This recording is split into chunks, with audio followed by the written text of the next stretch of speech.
Olá, tudo bem? Minha turminha bacana do sexto ano, saudade de vocês, viu?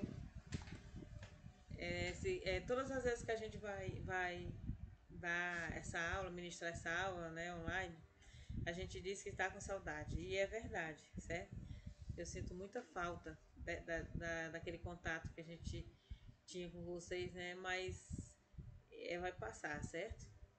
Acredito que já está tudo quase finalizando esse sistema aí e a gente vai voltar a se ver para nós termos as nossas aulas como eram antes, né? Vai normalizar as coisas, é só a gente acreditar que vai ficar tudo bem, né? Vocês estão bem, a família de vocês, né? Graças a Deus. Eu também estou bem, né?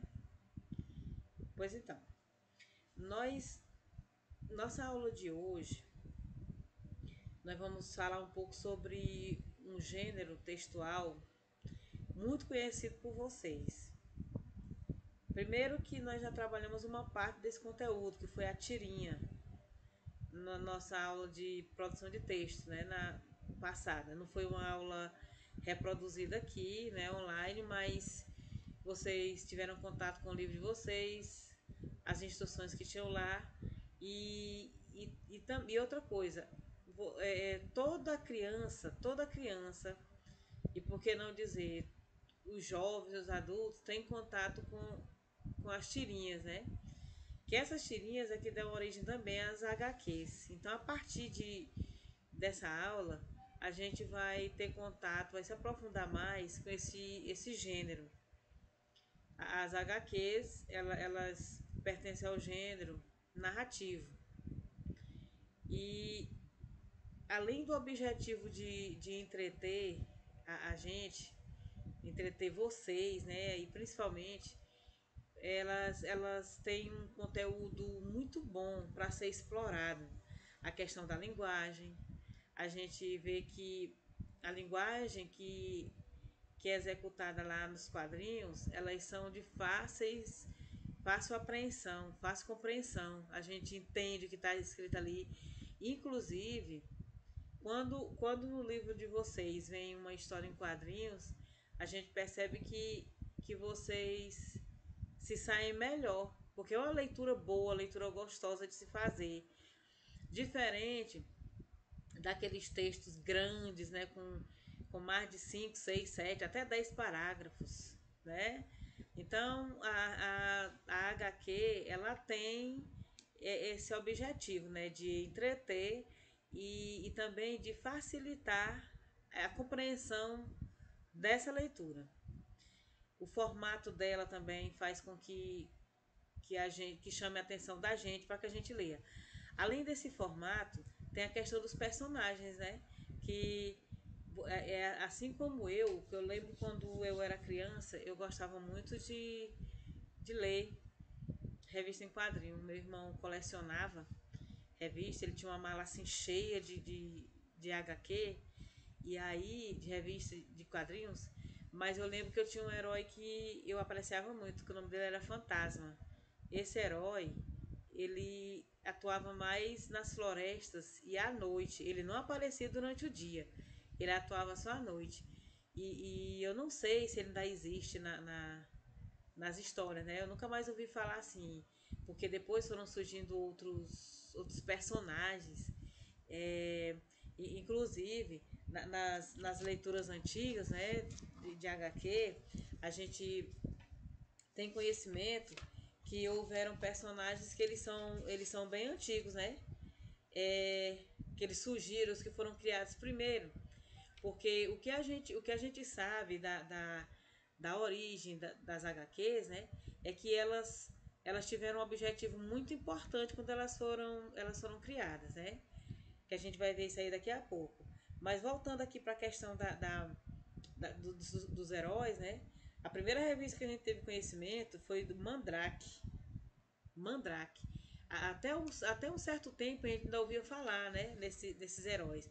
Aí depois surgiram o Phantom, depois veio Superman na sequência, aí o Batman, Capitão América e por último, a mais nova criação dos super-heróis foi a Mulher Maravilha, já agora em 1941. Mas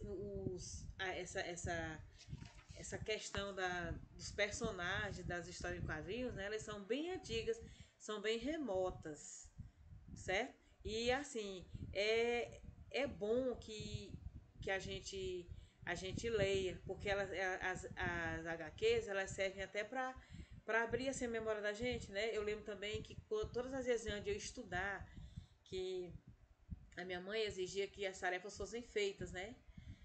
E a gente lê até um pouco escondido, porque para ela, na época, não era uma literatura que não era muito boa da gente ler, certo? Porque ela acostumou a gente a ler um outro tipo de literatura. Mas eu lembro que eu lia sempre um antes de estudar, e aquilo me ajudava a abrir a minha mente. É como a música hoje. Eu não sei escrever, eu não sei preparar minhas aulas sem estar ouvindo uma música.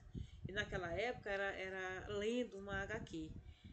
É um gênero que ele contribui muito para que a gente consiga aprimorar os conhecimentos da gente também, principalmente no que se diz respeito à leitura.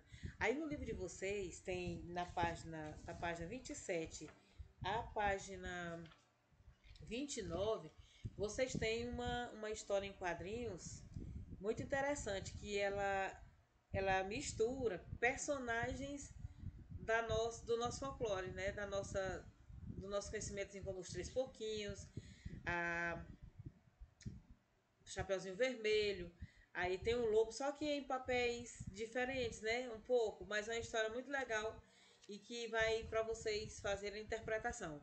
Que é outra coisa que é importante na HQ, é eu ler e saber interpretar, tá bom? Então agora a gente vai ver a questão das histórias em quadrinhos, né? Como foi que elas surgiram. As HQs, elas têm uma datação de 35 mil anos atrás. Como isso aí aconteceu? Oh, nós temos conhecimento que na pré-história, os primeiros seres humanos, né, nossos antepassados, eles não falavam, eles não mantinham aquela linguagem oral. Então, o que que eles faziam? Além de gesticular, eles pegavam e desenhavam na parede das cavernas. Desenhavam tudo que eles imaginavam, assim, de que existia lá. Não era coisa assim de ficção, na imaginação, não. Era aquilo que eles viam, mas como eles não tinham a linguagem desenvolvida, a fala desenvolvida, aí eles desenhavam. Mas o que é importante era a sequência do que eles desenhavam, a sequência lógica. O que é uma sequência lógica? É aquilo que começa, se desenvolve e conclui, certo?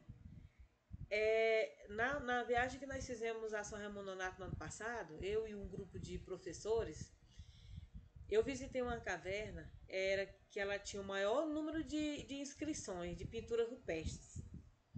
E eu percebi isso aí lá, olha só, essa sequência.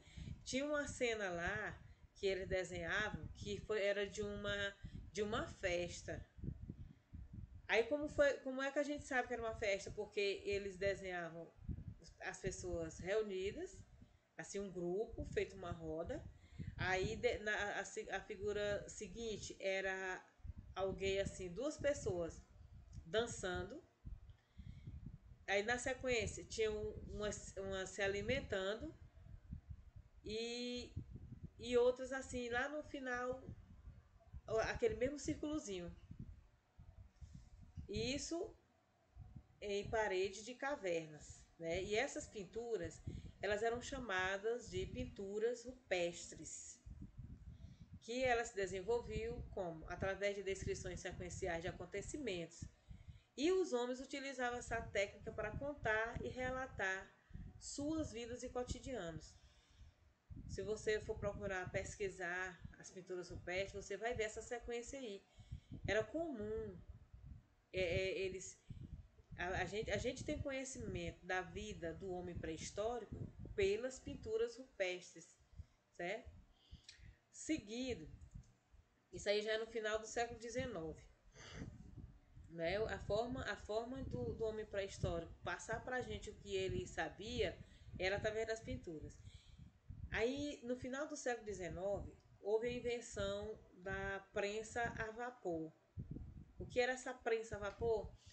Era uma máquina de prensar, era o material que eles colocavam e a letra saía prensada. Era chamada máquina, era uma prensa de tipos móveis. Inclusive no museu da gente lá em Teresina, né? O nosso museu aí tem essa máquina, uma dessas máquinas que vieram diretamente lá da Europa. A primeira máquina ela surgiu com João Gutenberg, no século XIV ainda, final do século XIV para o século XV. Essa máquina de prensa a vapor aí, ela está dentre as primeiras invenções do ser humano, dando início à Revolução Industrial. Aí essa máquina de prensa de tipos móveis, aí ela já pegava o que as pessoas desenhavam e já saiu no formato dos quadrinhos que a gente conhece hoje.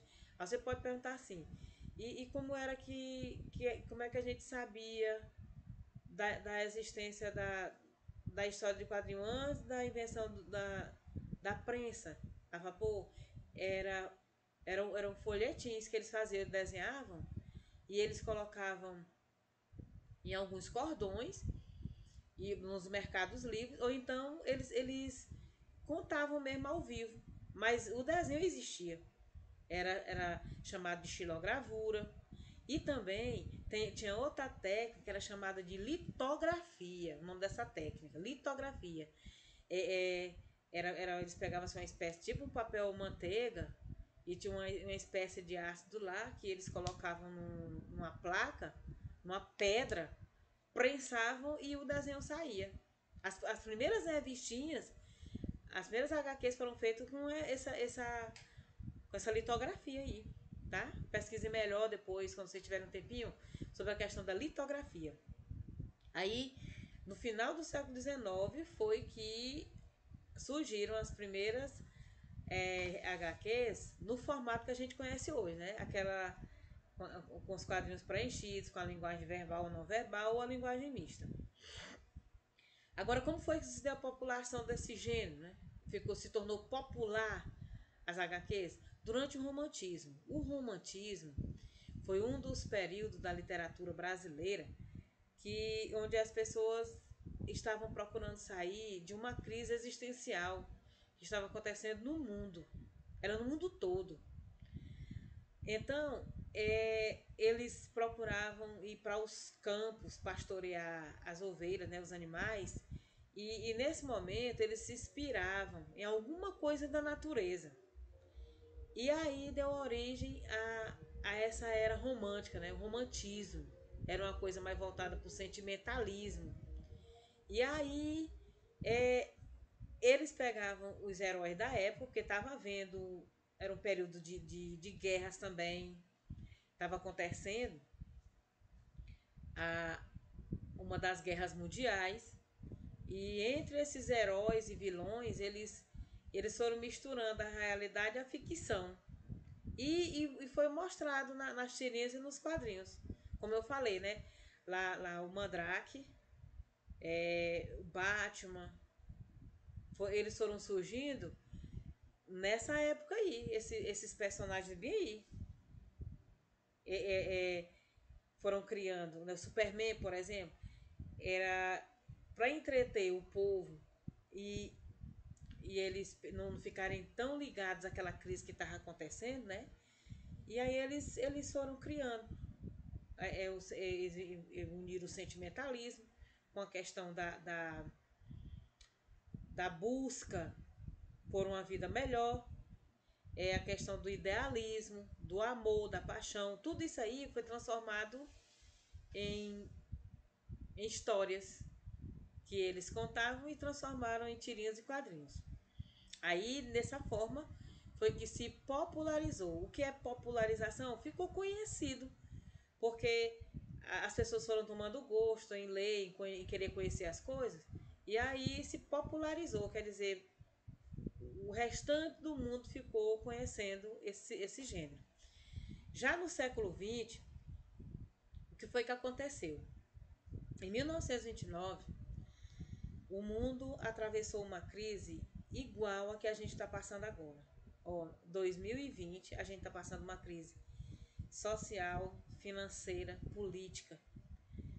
E isso aí atinge a Bolsa de Valores, que é um sistema econômico que move o mundo todo. E lá nessa época foi chamado de Grande Depressão. Olha, houve morte física, um alto índice de suicídio, porque as pessoas não estavam sabendo lidar com a crise lá em 1929. Foi chamado Grande Depressão. E aí o governo achou nas HQs uma forma de lidar com isso aí, das pessoas superarem a crise. Como? Ao ler as histórias, as HQs, eles foram saindo da situação que eles estavam se encontrando. É a mesma coisa que eu digo assim, ó, quando você não tá, às vezes não se sente bem, o que você procura fazer? Às vezes você vai procurar ler alguma coisa que divirta, que lhe traga um pouco de prazer. E as HQs, elas trazem, a gente tem prazer em ler. E nessa época aí, com essa crise que o povo estava enfrentando, as HQs elas vieram a calhar. Bem, aconteceu tudo bem assim. Não é que as pessoas se voltam, todo mundo se voltou para ler HQ, não é isso aí não. Mas foi uma das formas que o governo dos Estados Unidos achou para as pessoas superarem, para sair desse marasmo, desse sofrimento, né? E a que eu coloquei aqui, ó, que foi uma forma otimista de entretenimento em meio à crise. Otimista. Já que estava todo mundo com péssimas esperanças, né, de alcançar a sair da crise, o governo achou que as HQs dariam bons resultados. Em 1894, continuando essa cronologia, ó, as HQs, da sua origem até agora, na atualidade, elas seguem uma cronologia. Né? Nós começamos lá na antiguidade, lá na pré-história, não é isso? Pré-história. Eu quero chamar a atenção também que lá, entre a pré-história e a idade moderna, houve um período em que o Egito também, os egípcios, eles procuravam desenhar também, né? É chamado de hieróglifos ou hieroglifos, como queiram, e eles transformavam esses desenhos também em uma forma de entretenimento. Só que ele era feito no papiro ou então em couros de animais, como o bode, a cabra. Eles pegavam a tinta que existia lá, né? Uma tinta que eles produziam na época, e eles faziam esses desenhos, né? De acordo com a história. Aí já aqui em 1894, a gente tem a história da publicação da primeira HQ. O que é publicar? É colocar na mídia, as pessoas terem conhecimento, certo? Foi publicado nos Estados Unidos da América com as características que conhecemos hoje. Toda aquela sequência, aquela estrutura. Qual é a estrutura que as revistas têm, as HQs têm? Olha, elas têm personagem, um espaço, um tempo, e elas têm um começo, um meio e o fim, tá? A gente não é assim que a gente conhece a estrutura da revista, por isso que a gente diz que é do gênero narrativo, porque conta uma história. A primeira revista publicada foi chamada de Truth, pelo americano Richard Outcault. O título dela era The Yellow Kid. Por quê? Porque o personagem principal dessa historinha lá, ele usava uma túnica amarela. E aí recebeu esse nome. Quando a gente for ver lá no livro de produção de texto, a questão das HQs também, aí eu vou ver se eu coloco para vocês essa primeira historinha. Ou então você pode pesquisar, certo? Essa é sobre esse rapazinho que ele tinha essa túnicazinha amarela. Em 1960, a editora O Cruzeiro apresenta o gibi inteiramente colorido, que foi chamada A Turma do Pererê, do cartunista Ziraldo. E chamando a atenção aqui para um detalhe, todas as historinhas em quadrinhos, elas têm um foco. Qual era o foco? Era trabalhar a cultura da gente. No caso da nossa aqui, da Turma do Pererê, foi a cultura nacional. As outras historinhas que foram criadas em outros países, né, em outras nacionalidades, trabalhavam também essa cultura. No caso lá da turma do Pererê, né, do Ziraldo, a gente vê que o Ziraldo ele é um cartunista que ele as historinhas que ele cria, né, como o menino maluquinho, ele sempre tem um objetivo nas suas historinhas, né? Um menino muito inteligente, que apronta muito, mas que no fundo ele é muito criativo, né? Que é um sinal da cultura do povo brasileiro. Em 1869, né, aos 30 de janeiro, precisamente, foi publicada oficialmente no Brasil a primeira história em quadrinhos, né? Que essa história em quadrinhos, ela teve como personagem principal o Nhoquim, chamado de Agostini, que foi um jovem caipira que foi visitar a corte no Rio de Janeiro atrás de aventura, né? Ele tinha 20 anos e foi para o Rio aventurar-se. E essa historinha, ela foi veiculada pelo jornal Vida Fluminense, porque antes as HQs elas eram produzidas e colocadas em jornais, em folhetins. Começou nos folhetins e, e se você procurar nos jornais de hoje, lá nas páginas de entretenimento, onde tem uma coluna lá para novela, para o horóscopo, tem sempre. E tem até assim um quebra-cabeça lá no final, né? Uma, uma palavra-chave, quer dizer. Aí sempre tem uma historinha em quadrinho lá para chamar a atenção do leitor, tá bom? Então, gente, olha, a gente viu aí as HQs, desde a origem até a forma como a gente conhece hoje. Lá no livro de vocês leiam e releiam a historinha, que ela é baseada praticamente em vários personagens da nossa cultura, tá? Sigam lá. Se você tiver alguma dúvida com relação a esse conteúdo, né, que eu acho que não vai ter, você me procura no privado. E a atividade, eu coloquei lá a datazinha que você vai entregar. Eu lhe dei até mais um espaço de tempo para você poder fazer, tá? Então, foi um prazer estar com vocês. Obrigado pela atenção. Um abraço e até a próxima aula, se Deus quiser.